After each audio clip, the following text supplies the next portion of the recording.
இந்த ஜூஸ் வந்து ரொம்ப ஈஸியாக செய்யலாம். ரொம்ப தேவையுள்ள பொருள்லாம் கம்மி தான். வெறும் இஞ்சி, கொஞ்சோண்டு சர்க்கரை பாகு, தர்பூசணி பழம். நான் வந்து ஒரு பழம் பெரிய பழத்தில் கால்வாசி தான் வெட்டினேன். கால்வாசி பழத்திலே வந்து நம்மளுக்கு 2 டம்ளர் ஜூஸ் 3 டம்ளர் ஜூஸ் கிட்ட வருது நம்மளுக்கு. இதை எப்படி செய்யலான்றதை நம்ம வீடியோவிலே பார்க்கலாம் வாங்க. காலம் வந்துருச்சு, ரம்ஜான் மாதம் வருது. நம்ம இந்த டைமில் நிறைய ஜூஸ் வகைங்கெல்லாம் செய்யலாம். நான் அன்றைக்கி ஒரு தர்பூசி எடுத்திருக்கேன். இந்த தர்பூசி நல்லா வெட்டிக்கிட்டு நம்ம இன்றைக்கி ஜூஸ் போடுறத பற்றி பார்ப்போம்.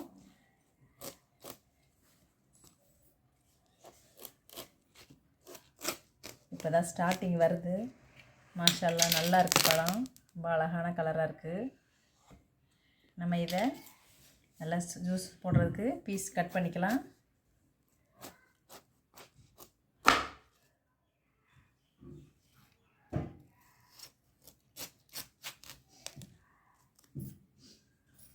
இந்த மாதிரி ஜூஸ் போடுறதுக்கு நம்ம பீஸுங்களை கட் பண்ணி அது உள்ளே இருக்கிறதெல்லாம் நம்ம எடுத்துக்கலாம்.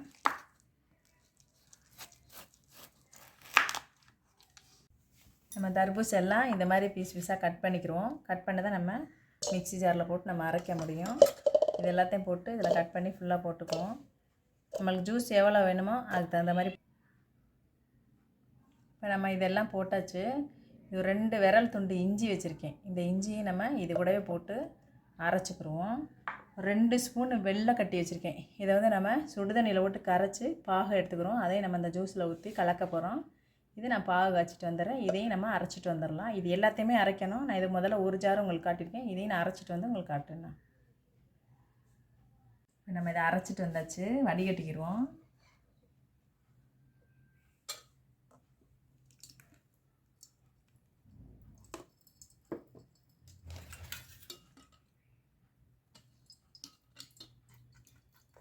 நல்லா இந்த மாதிரி ஒரு சில்வர் வடிகட்டில் மொத்தத்தையும் நல்லா அப்படி வடிகட்டிடுவோம். வடிகட்டி சக்கையெல்லாம் எடுத்துருவோம்.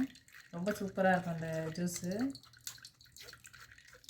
நம்ம இதை எடுத்துகிட்டு ஃப்ரிட்ஜில் அப்படியே வச்சுட்டு நோம்பு திறக்கும் போது நம்ம எடுத்துக்கிட்டோம்னா கரெக்டாக இருக்கும், சில்லுன்னு நல்லா.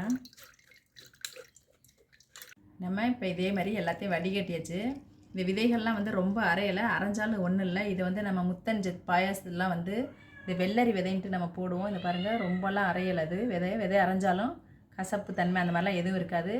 இந்த விதைகள் வந்து நம்ம ஸ்வீட்டில் லட்டுல எல்லாம் சேர்ப்பாங்க. இது கெடுதலான பொருள் ஒன்றும் கிடையாது, நல்ல பொருள் தான். இப்போ நம்ம இதை தண்ணி மொத்தம் வடிகட்டியாச்சு. இதில் தண்ணி எதுவும் சேர்க்கலை. இந்த ஜூஸோட தர்பூசோட ஜூஸ் தான் எல்லாமே போதும். நம்ம இதை வந்து எல்லாமே வடிகட்டியாச்சு, போதும். இப்போ நம்ம இது கூட சேர்க்குற இந்த வெல்லம் பாகையும் சேர்த்துருவோம். நம்ம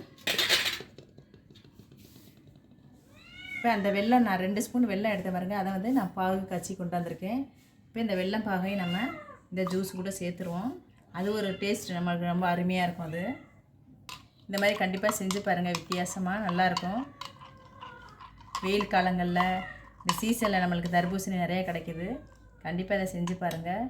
செஞ்சு பார்த்துட்டு இது எப்படி இருக்குன்னு எனக்கு கமெண்ட் பண்ணுங்கள், சப்ஸ்கிரைப் பண்ணுங்கள். சப்ஸ்கிரைப் பண்ண எல்லாருக்கும் ரொம்ப ரொம்ப தேங்க்ஸ்.